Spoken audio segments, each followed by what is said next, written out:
Olá, sejam bem-vindos hoje excepcionalmente ao vivo nesta tarde para Linhares e para quem está nos acompanhando todos os dias, nosso carinho, nosso abraço. Olha, uma explicação é preciso ser dada aqui no Ronda na TV, que é a seguinte: ontem nós não tivemos o programa, nós não tivemos a exibição do Ronda, justamente porque nenhum para-raio parou um raio depois daquela tempestade da última segunda-feira. E aí, muitos equipamentos aqui da nossa emissora acabaram queimando, foram embora.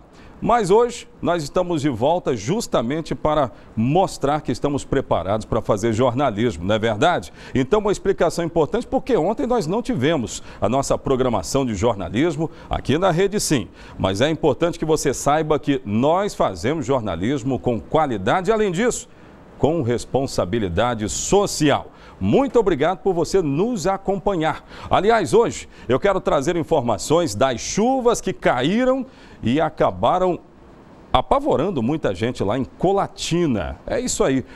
Na última segunda-feira, os moradores de Colatina ficaram impressionados com o volume de água que caiu. E, aliás, a Defesa Civil já disse que choveu em 40 minutos, o equivalente a 15 dias de chuva. Foi muita chuva e o desespero bateu, porque lembra de dezembro de 2013? Bateu lá o pensamento nos colatinenses. Na tela do Ronda.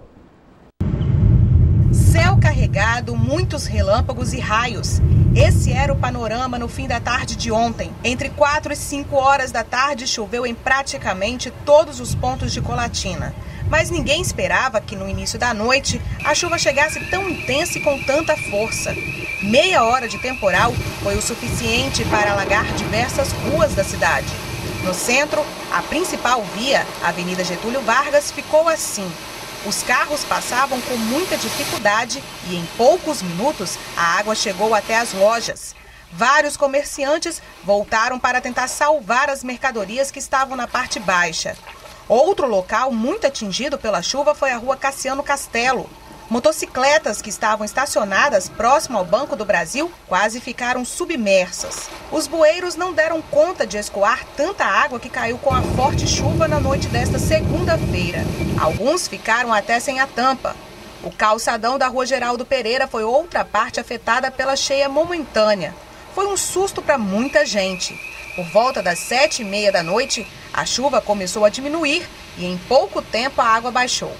Hoje pela manhã o que se via era isso, muita lama pelas ruas do centro e os funcionários cuidando da limpeza dos estabelecimentos. A tão esperada chuva chegou e chegou com muita força, assustando os moradores da cidade. E eu explico esse tão esperada chuva chegou, porque o Rio Doce, quem anda nessa estrada Beira-Rio, que vai até Colatina, sabe por que a tão esperada chuva chegou. Rio seco, né? Em algumas localidades, muito seco. Aliás, essa chuva estava sendo esperada também para recuperar lavouras, né? Muitas lavouras em Colatina estavam pedindo essa chuva. Agora, nessa câmera aqui, eu quero chamar informações também da Defesa Civil. A Defesa Civil atendeu a várias pessoas nesse período de chuva, nesta segunda-feira. E nessa tarde, na tarde de quarta-feira, em Colatina existia até a expectativa de que pudessem ocorrer novas pancadas de chuva, o que não aconteceu, mas o medo acabou tomando conta. Vamos saber o que disse a Defesa Civil, hein? Na tela do Ronda. Esse era o cenário em praticamente todos os bairros de Colatina na manhã desta terça-feira. Muita lama, pedras e muita sujeira deixada pela enxurrada da chuva de ontem à noite. Várias ruas ficaram em estado crítico. No Noêmia Vitale, por exemplo, parte do calçamento que dá acesso ao bairro simplesmente desceu. Buracos surgiram na rua. Os blocos que se soltaram foram se acumulando nesse viaduto. Passar por ali era tarefa difícil hoje pela manhã. Servidores da prefeitura trabalhavam já tentando amenizar a situação em vários pontos.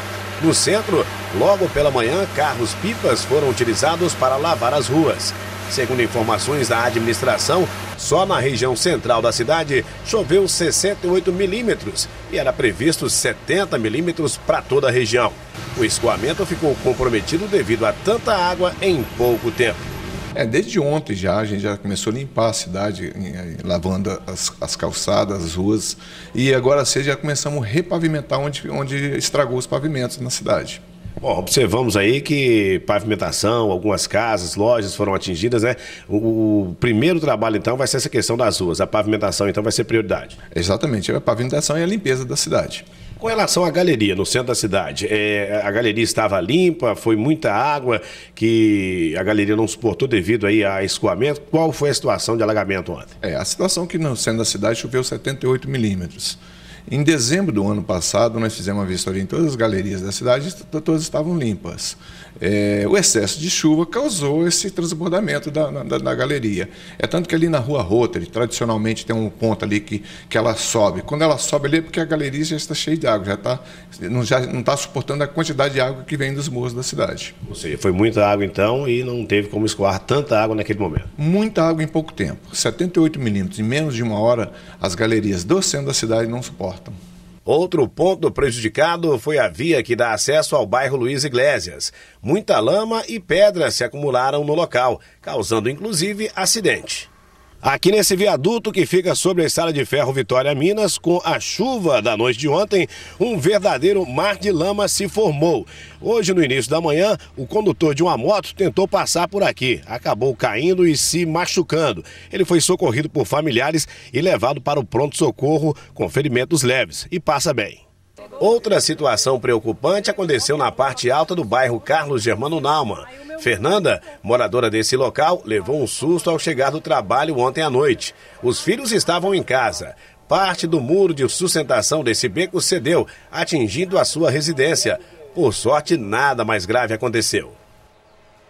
Eu cheguei na hora da chuva, né, e na hora que eu cheguei o muro já tinha caído, tinha acabado de cair, na verdade. Estava todo mundo assustado dentro de casa, mas graças a Deus não machucou ninguém e foi tudo bem, né, a parede não chegou a cair não, mas o peso está lá, está esperando a Defesa Civil chegar, porque eles pediram para não fazer nada antes deles chegarem, tem que registrar, acho que tem que fazer uma vistoria também. A Defesa Civil já esteve no local? Esteve o bombeiro ontem à noite e o Corpo de Bombeiro e a Defesa Civil, mas hoje eles vão voltar para fazer a vistoria, porque estava muito escuro, a lâmpada do poste apagou na hora. Muito susto na hora que chegou em casa? Nossa Senhora, quase morri, tanto susto. Só tinha criança, seus filhos na hora, né? Só os meus filhos. Ninguém se machucou? Graças a Deus está tudo bem. Pois é, e o que tem nesse balanço de Linhares, então, com relação a essa chuva? Porque choveu aqui também, né? Choveu bastante. No balanço daqui, estradas que acabaram ficando danificadas, apenas isso. E Linhares tem um problema crônico chamado bueiros. Quando eles entopem, aí a situação fica realmente muito complicada. Agora, eu quero essas imagens, mais uma vez, lá de Colatina, porque foi muito interessante lembrar 2013, dezembro de 2013, com relação àquela chuva torrencial que o Rio Doce encheu e encheu bastante e os moradores lá ficaram bastante amedrontados. Eu tenho essas imagens, mostra lá. Você viu lá? Olha o tanto de raio que caiu, né? Aqui na TV Sim nós não queremos ver raios, mas nós não queremos, que nem o para-raio foi suficiente para nos proteger totalmente. Mas em Colatina foi a mesma situação. Imaginem bem a situação de moradores lá que foram às ruas e acabaram encontrando essa situação. Olha só, os carros passando e o alagamento geral. Olha o problema de bueiro aí, ó. Bueiro quando entope fica desse jeito. Essas são imagens exclusivas da Rede Sim que revela que realmente é preciso tomar alguma providência. Isso aí é uma loja. É uma loja, olha. E os moradores, os lojistas lá tiveram um trabalhão danado. Como eu disse hoje de manhã, aqui no estado do Espírito Santo é assim, ó. O motoqueiro, quando ele vê uma situação dessa, e ele vê bueiro também, essa possibilidade ruim do bueiro, lá em São Paulo tem bueiro carregando gente para dentro, né? E aqui não, os caras abandonam as motos e aí esperam a chuva passar, que é o mais prudente. Né? Seguramente é o mais prudente nessa história toda. Agora as imagens chamam a atenção, porque eu lembro sempre, dezembro de 2013, a situação realmente foi caótica. E você se lembra bem que aqui na cidade de Linhares o prejuízo foi muito grande. Foi grande para a agricultura, foi grande também em todas as partes, não é? Quase em todas as áreas o prejuízo realmente foi considerável. E lá em Colatina eles acabaram lembrando esse 2013. O que é que está previsto visto aí. De acordo com o INCAPé, essa informação chegou agora há pouco, de acordo com o INCAPé, podem ocorrer novas pancadas de chuva em toda a região. Região norte, não é? E também noroeste, que pega a cidade de Colatina. Daqui a pouco eu vou voltar, eu tenho informações a respeito da primeira sessão das novas instalações da Câmara Municipal. Agora não é só isso não, hein? Não perca o Ronda. Já já eu volto.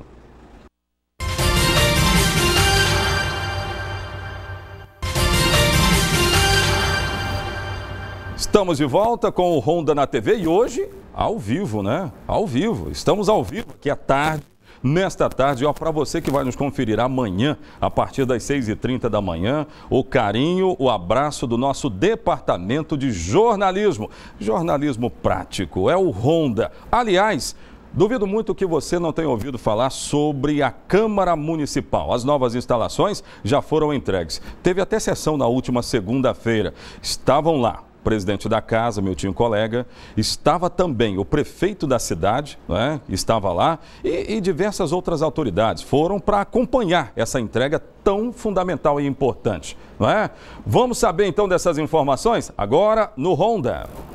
Um bom público compareceu à primeira sessão da Câmara de Vereadores de Linhares no prédio do Legislativo, recém-terminado. O presidente da casa, o vereador Miltinho Colega, se desculpou pelo improviso ao usar móveis antigos na nova casa, argumentando que o mobiliário que irá compor a nova sede da Câmara Municipal está sendo adquirido. Miltinho Colega disse que a construção da nova sede do Legislativo é fruto de muito empenho e de economias desde o ano de 2013. Em tom de desabafo, ele mencionou a polêmica em torno do aluguel de carros por parte da Câmara. Nós precisamos de manter 3 para economizar o dinheiro dos 3 milhões e meio para investir aqui.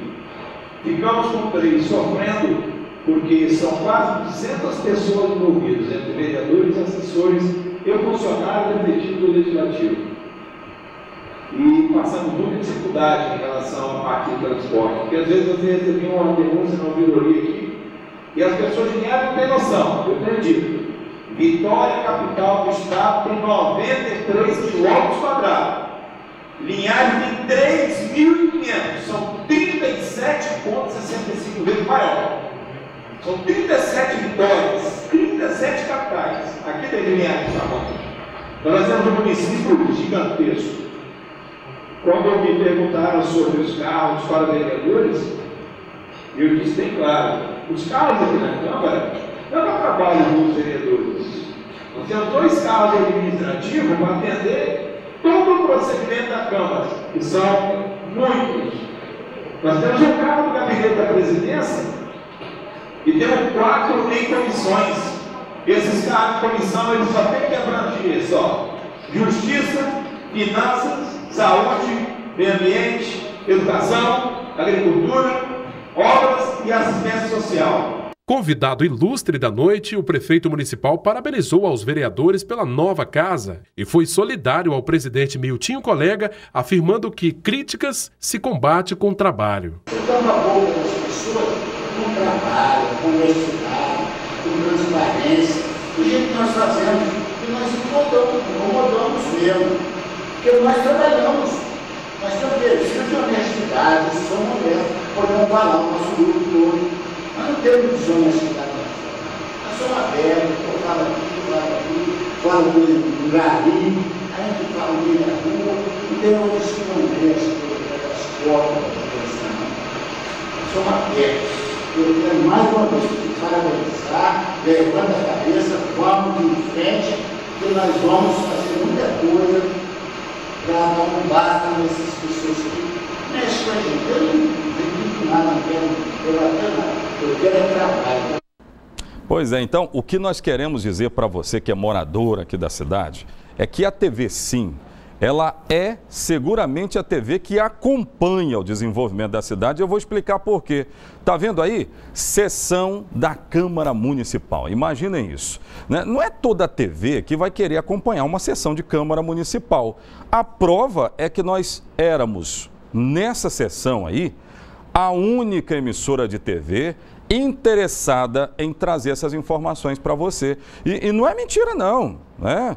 Tal fato pode ser explicado dentro das notícias que foram veiculadas. Quais foram os veículos da imprensa que foram na Câmara Municipal para acompanhar a sessão? E olha que é fundamental. Aliás, imagens dessa sessão que são imagens extremamente importantes. Bota aí para mim.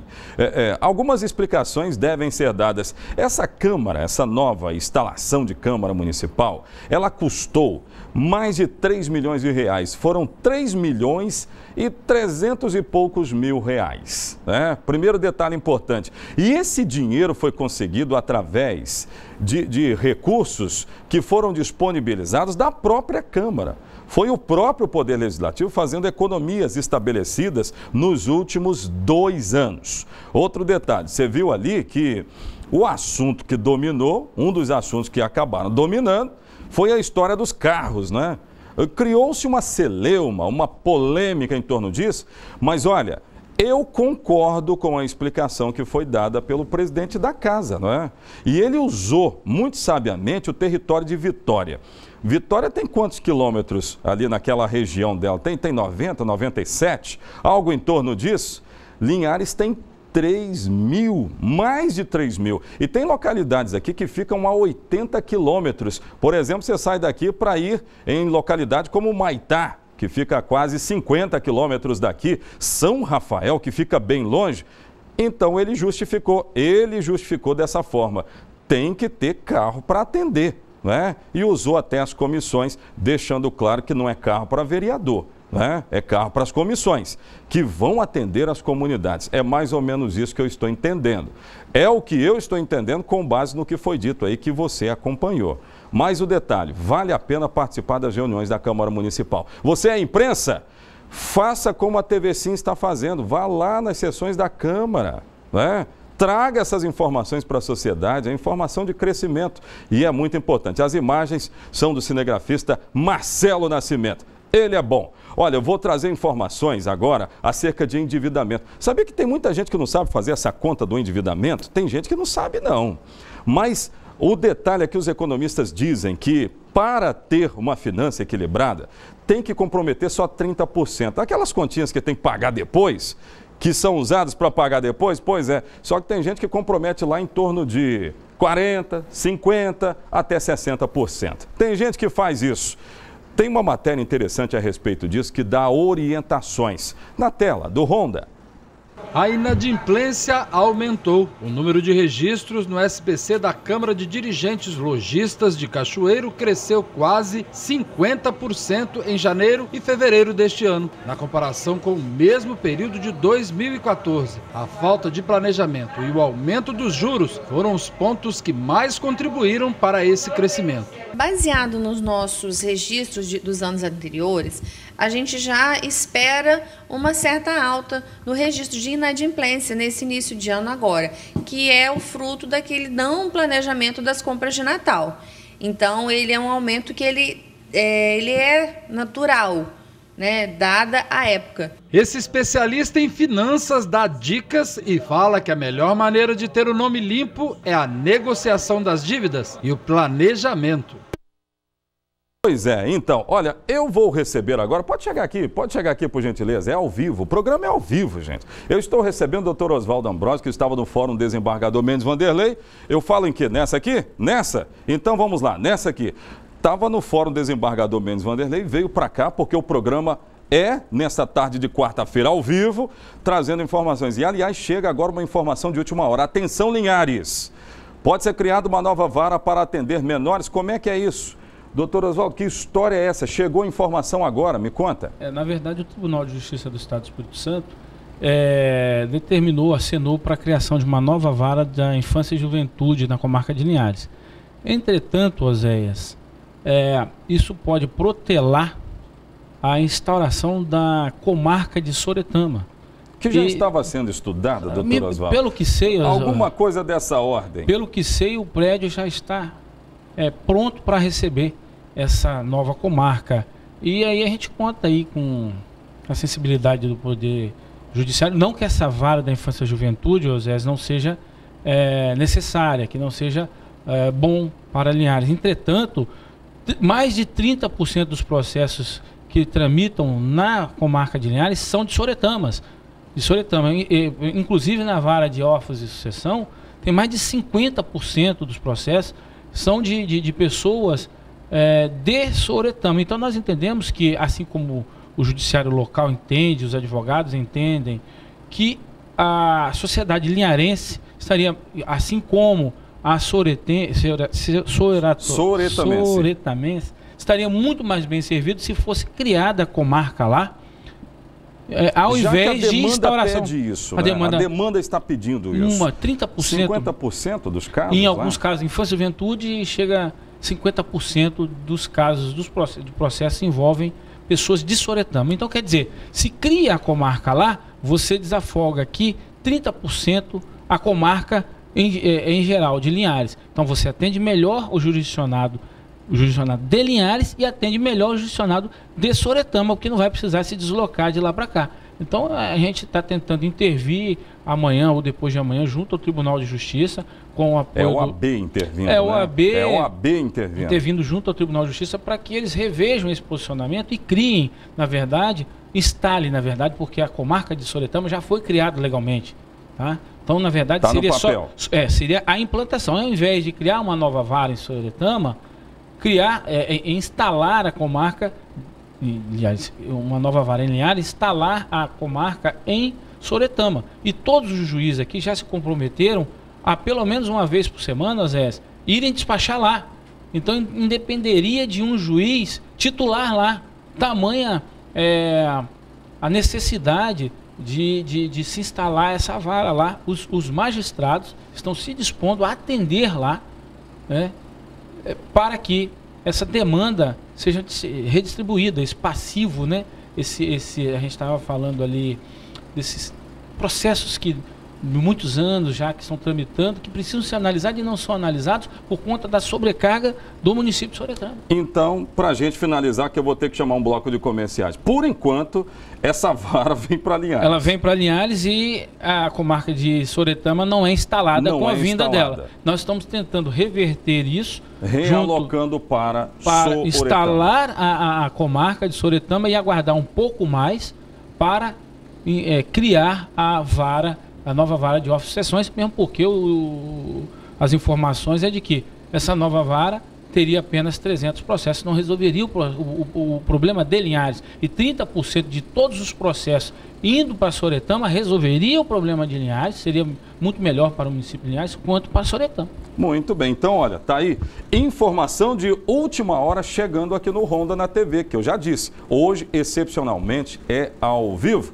Doutor Oswaldo vai continuar aqui, nós temos outros assuntos para abordar. E no próximo bloco, só setor de polícia. A polícia anunciou a prisão de Neguinho, um homem que foi passado uma blitz, deu no pé na blitz, acabou sendo alcançado e a polícia descobriu pelo menos 3 homicídios nas costas dele. Daqui a pouco, o setor de polícia do Ronda, fique aí.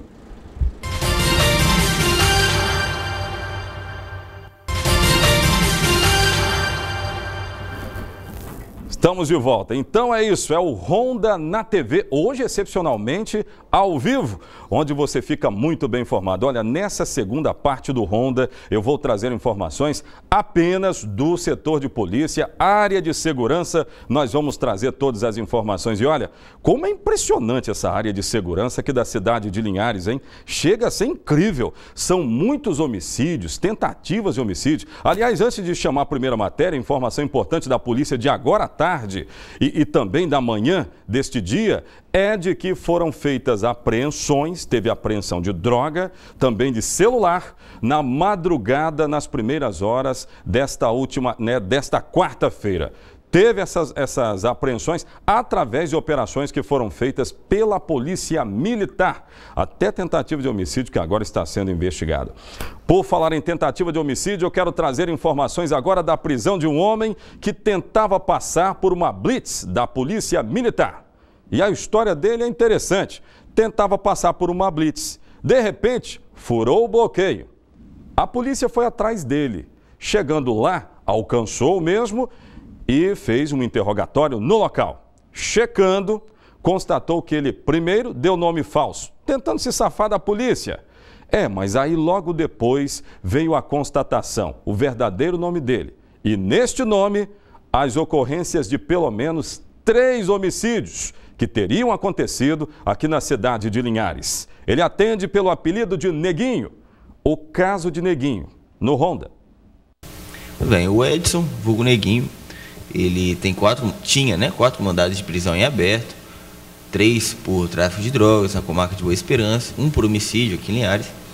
E no sábado, quando a Polícia Militar realizava uma blitz de rotina no bairro Olaria, deu voz de abordagem a um veículo Corolla que se aproximava e que não cumpriu, não respeitou a ordem de parada, se evadiu, quebrou o bloqueio, foi seguido pelos policiais que fizeram acompanhamento e conseguiram prendê-lo. Inicialmente ele se apresentou com um nome falso, Vanderlei. Acontece que alguns policiais que estavam de plantão da Delegacia de Crimes contra a Vida conseguiram identificá-lo corretamente e aí obtemos êxito em recolher ele à prisão. O verdadeiro nome dele? Edson dos Santos Santana, vulgo Neguinho. Vulgo Neguinho. E nesse caso, por que o senhor supõe que ele... Por que ele estava usando nome falso?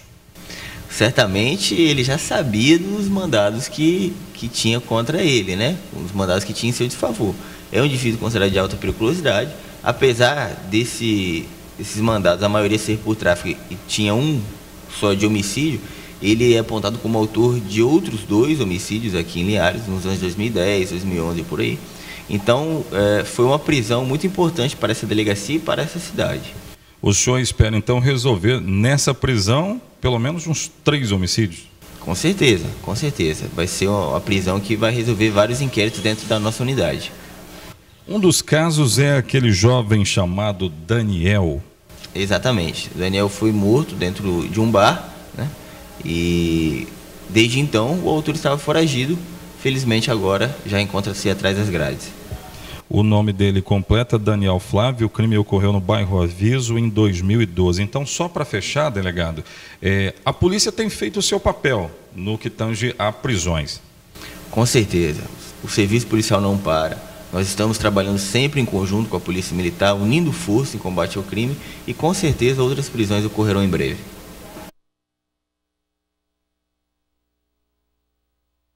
Neguinho agora está preso. Eu tinha até foto dele, né? Que o delegado ele mandou essas fotos porque já foi um caso finalizado. O inquérito dele acabou sendo finalizado e ele foi levado para o presídio da cidade. É mais um caso que a polícia de Linhares resolveu, né? Disse muito que a polícia não faz nada, a polícia não tem resultado, a polícia é isso, a polícia é aquilo. Mas olha só, nós estamos trazendo casos aqui que revelam o trabalho da polícia. E, aliás, não é pouco não, hein? É muito trabalho. Por falar em muito trabalho, noite de sábado, a polícia se deslocou até o bairro Planalto, onde uma jovem foi assassinada supostamente pelo ex-namorado. O detalhe é que uma foto dele foi divulgada e as buscas estão sendo intensificadas neste exato momento. Os detalhes no Ronda. Um dos crimes que chamou a atenção dos moradores do bairro Planalto neste final de semana ainda está sendo investigado, porém com autoria praticamente fechada. As buscas foram intensificadas ao jovem Rafael Bernardo Gomes, apontado como responsável pelo assassinato da ex-namorada Letícia Soares Bastos, de 19 anos. Um crime que revoltou moradores da cidade, que agora aguardam a prisão do suposto matador. Na noite de sábado, Letícia estava em um apartamento da região quando foi alvejada a tiros por Rafael. A perícia confirmou 5 tiros contra a mulher. O delegado que cuida do caso, em entrevista à nossa reportagem, relatou o que aconteceu no dia do crime, diante das informações colhidas por investigadores. Sim, ela estava em casa, o ex-namorado dela chegou, chamou por ela o atendeu, né? E após conversarem um pouco, foi que ele então efetuou os disparos. Familiares estão empenhados a ajudar a Polícia Civil a colocar o acusado atrás das grades. Foram levantadas informações que ajudam a fechar o inquérito. O crime passional foi definido pela polícia como a principal linha de investigação, por causa de um relacionamento amoroso mal resolvido. Letícia queria começar um novo relacionamento há alguns dias, mas o ex-namorado não concordava com a separação. O delegado deu outras informações sobre o crime. As informações que temos são bem concretas, né? Porém, temos que formalizar isso, né? E estamos agora já ouvindo os familiares da vítima, a fim de colocar tudo isso, deixar tudo formalizado para podermos pedir o quanto antes a prisão do autor. Quer dizer que a prisão dele ainda não foi pedida, o inquérito está fechado, eu posso dizer? A prisão dele não foi pedida porque o fato ocorreu no final de semana, né, em que até mesmo o plantão judiciário, o juiz, quem tem competência para expedir o mandato, funciona de plantão e dificilmente, né, a gente consegue esse tipo de ação. O inquérito também não pode afirmar que está fechado porque tudo inicia a partir de agora, né? As primeiras declarações são colhidas hoje, né? Então hoje cedo já vamos agilizar isso para terminar e concluir o quanto antes. O detalhe mais importante é que as ameaças foram feitas em diversas outras oportunidades. Em nenhuma ocasião, a vítima registrou queixa. Para fugir das ameaças, ela teria mudado de endereço, mas o suspeito descobriu onde Letícia estava morando e foi até o local para tentar reatar o namoro. Foi justamente no dia em que ela foi morta. Pois é, então, para abordar esse caso, por isso que eu pedi para o doutor Oswaldo voltar aqui para o estúdio, para a gente abordar com ele esse caso. Olha só o que disse a matéria, olha que interessante. Ela já vinha sendo ameaçada pelo ex. Será que não seria prudente, então? Eu vou pedir para colocar essas imagens de novo, enquanto a gente vai comentando. Será que não seria prudente para ela, então, ter procurado a polícia, doutor Oswaldo, que é um grande entendido dessa área, principalmente? A matéria diz que ela já vinha sendo ameaçada, doutor Oswaldo. Não seria prudente, então, procurar o auxílio da polícia, já que havia até uma perseguição do ex? Neste caso, eu acredito que a ameaça ela tinha uma potencialidade muito grande, né, de se concretizar.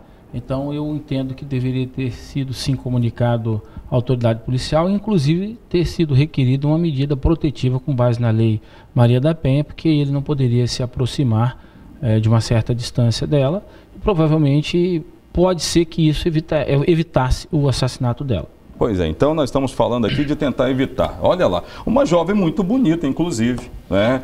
Uma idade de 20 anos. Ela morava nesse apartamento aí, ó.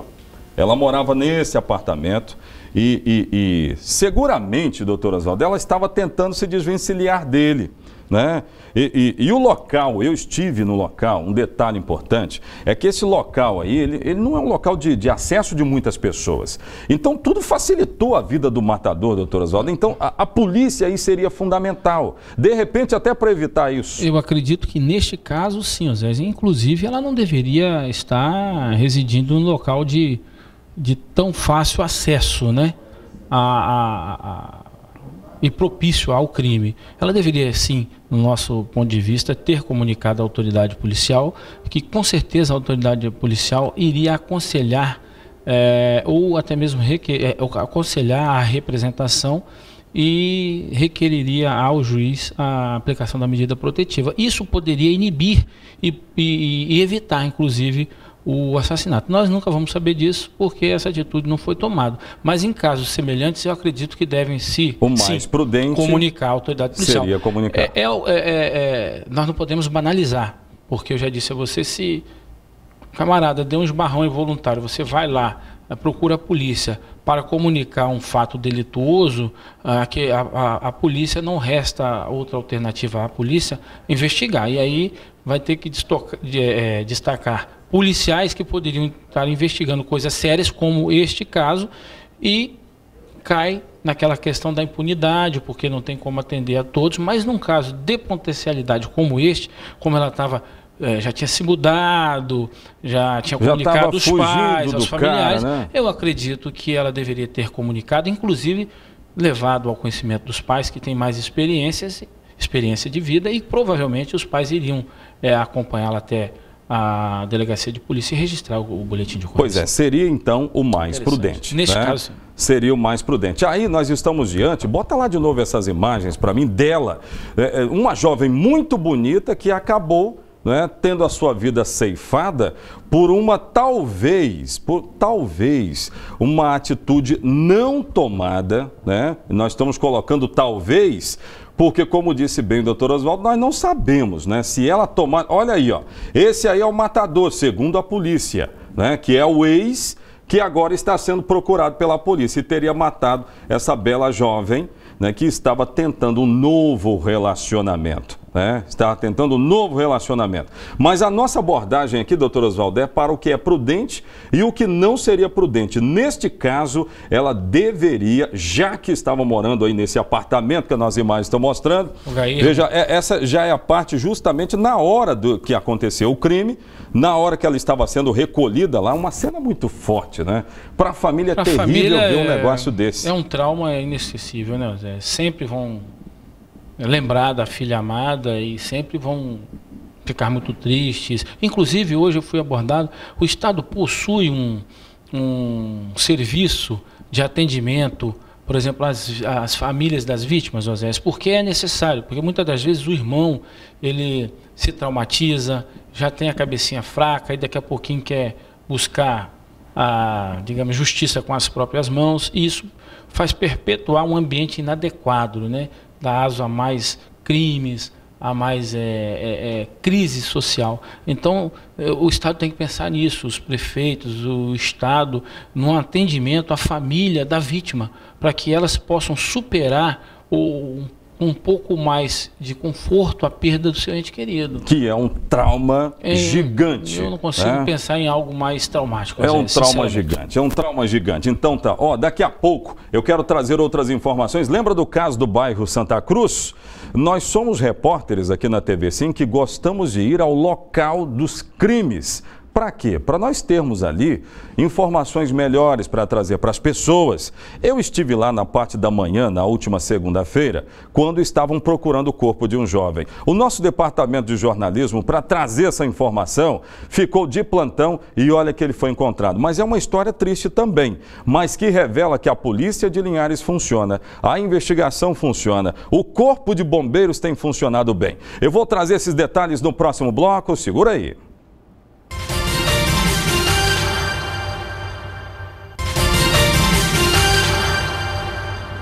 Olha, de volta, chegando com o Ronda na TV deste último bloco do nosso programa.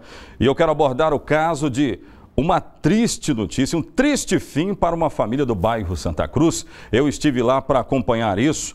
Uma busca que terminou com a notícia de um homicídio de um jovem de 17 anos.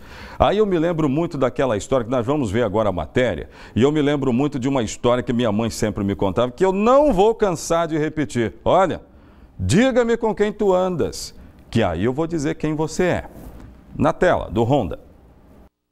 O adolescente Maikley Rosa Ferreira, de 17 anos, estava desaparecido desde a última quarta-feira.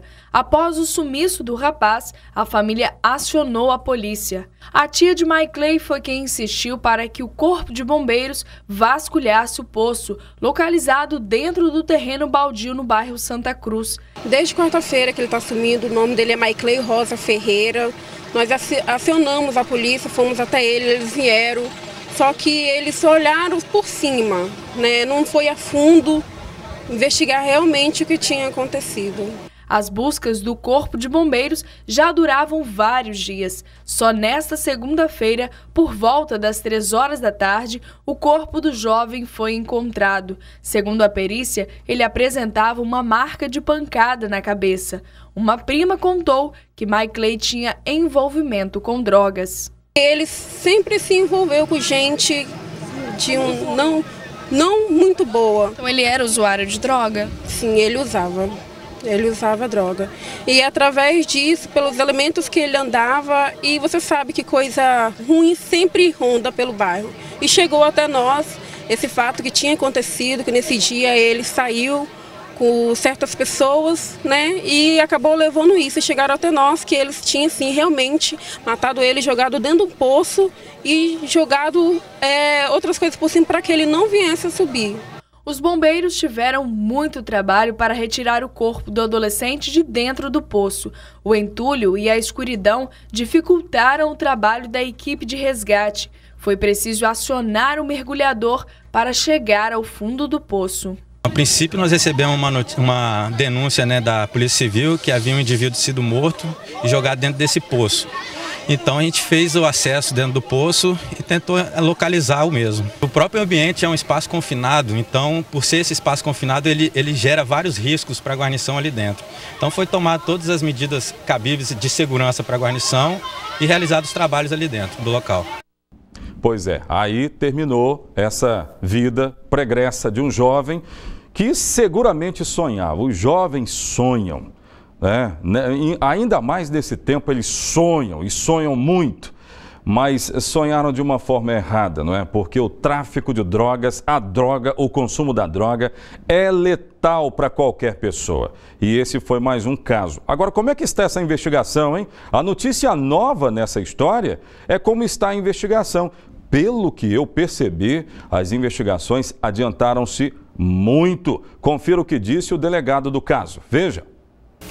Bom, Zé, mais uma vez, né, um adolescente em tenra idade que, infelizmente, sucumbiu aí ao tráfico de drogas, né?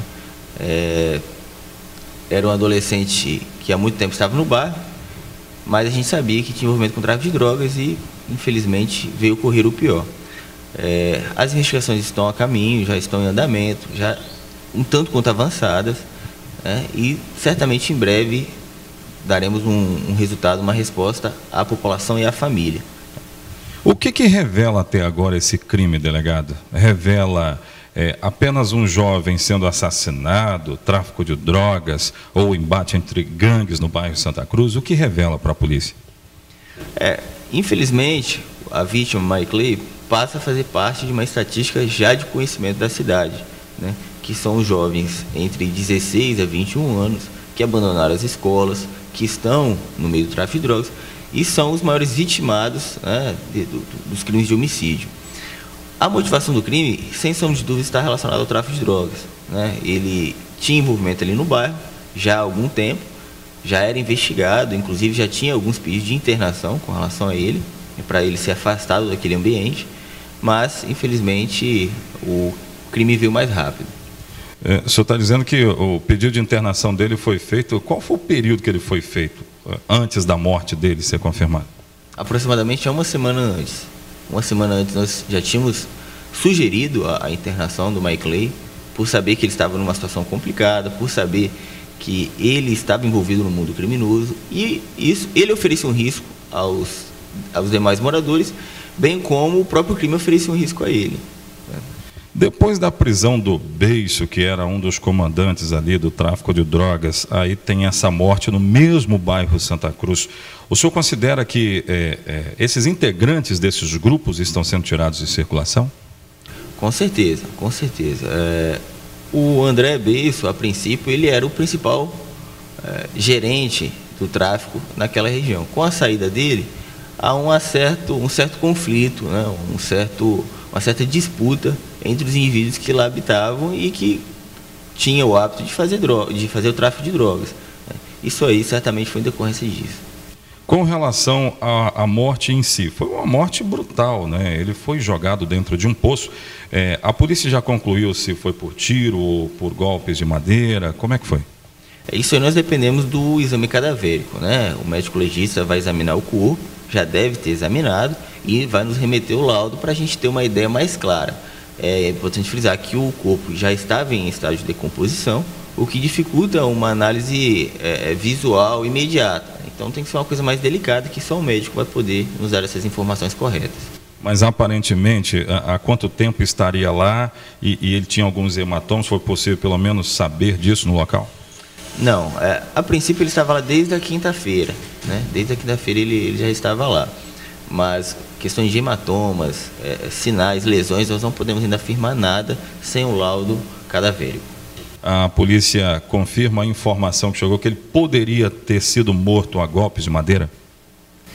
Sim, pode fazer sentido, né? Mas como eu disse, ainda é precipitado nós chegamos a essa conclusão. Precisamos do laudo cadavérico para termos certeza do que ocorreu. O que dizer para a família, delegado, que esteve lá, buscou também, até ajudou nas buscas nesse momento? Sim.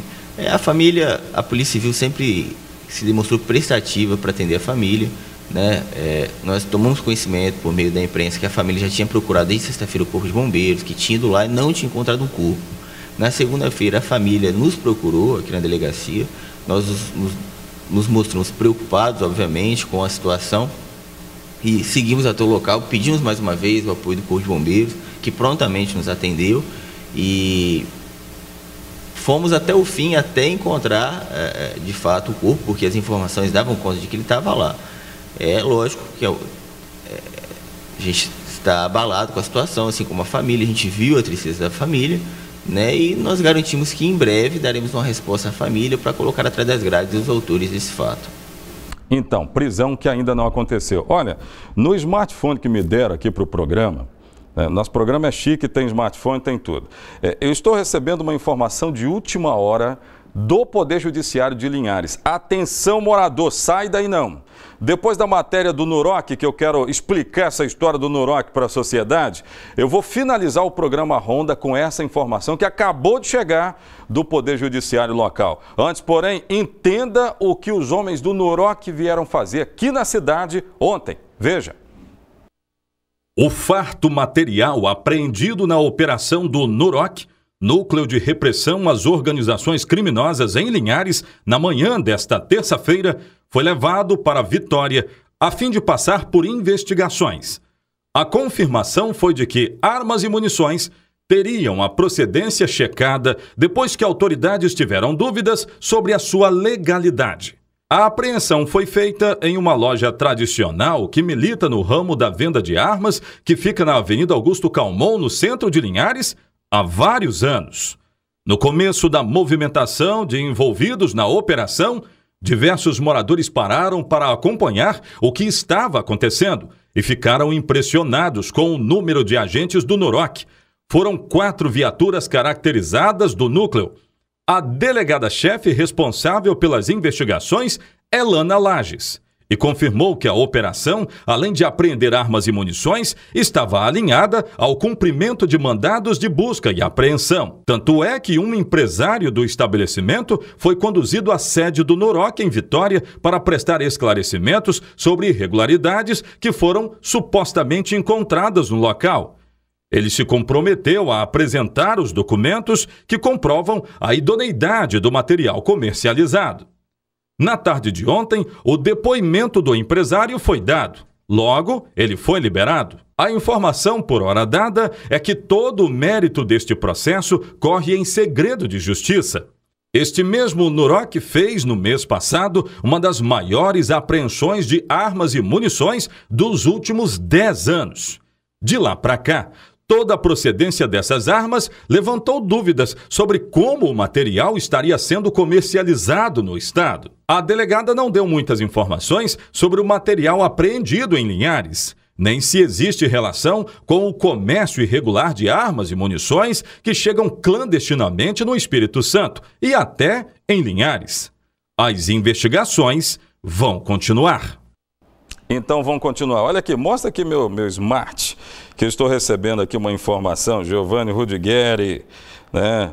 Muito obrigado pelo carinho, hein? A informação que eu tenho aqui é a seguinte: falta de fornecimento de água potável, contrato suspenso, 4ª Vara Criminal de Linhares. Eu vou ler, hein? Pera aí. Diretoria da Comarca de Linhares informa que o Tribunal de Justiça do Espírito Santo suspendeu o contrato com o fornecedor estadual de água mineral, alegando preços não vantajosos. Sendo assim, só será possível a compra de água, galões de 20 litros, através de suprimento de fundos. Segue. Por sua vez, o suprimento de fundos conta com uma série de restrições relacionadas à aquisição de produtos e não será suficiente para suprir o mesmo volume de galões, ora fornecido via contrato. Torna-se necessário, então, o bom uso do volume de água mineral, que será disponibilizado até que se restabeleça o fornecimento de água para o Fórum de Linhares via contrato do Tribunal de Justiça. Segue. Para que não aconteça a descontinuidade do fornecimento de água mineral, solicito seja suspenso o fornecimento de água ao público que se dirige à 4ª Vara Criminal, limitando o consumo somente às pessoas que trabalham nesta unidade. Doutora Cristina Lavínia Maier, juíza de direito. Doutor Oswaldo Ambrosio, chega aqui, dá um close no doutor Oswaldo, por favor. O que é isso aqui, gente? Mas é um absurdo, né? Quer dizer, um kit da testemunha e da população é um cantil, vai ter que levar um cantil quando for atendido pela quarta vara. Nós vamos entrar em contato com a diretora e vamos conversar sobre a revogação, né, dessa medida. Agora, para fechar, tem solução? Claro, outras alternativas, às vezes, menos essa. O povo não aguenta mais, o povo tem que ser bem tratado, isso ofende o princípio da dignidade da pessoa humana. O jurisdicionado tem que ser melhor tratado pelo poder público em geral. Isso engloba também o poder judiciário. Muito bem, então olha, é um assunto que vai ser tratado aqui pelo nosso programa em outras situações, mas esses smartphones recebem informação, mas essa vou te contar. Olha, amanhã de volta, muito obrigado pelo carinho, o espaço ainda é para o nosso departamento de jornalismo. O Ronda fica por aqui, um grande abraço a todos, até amanhã, tchau, tchau.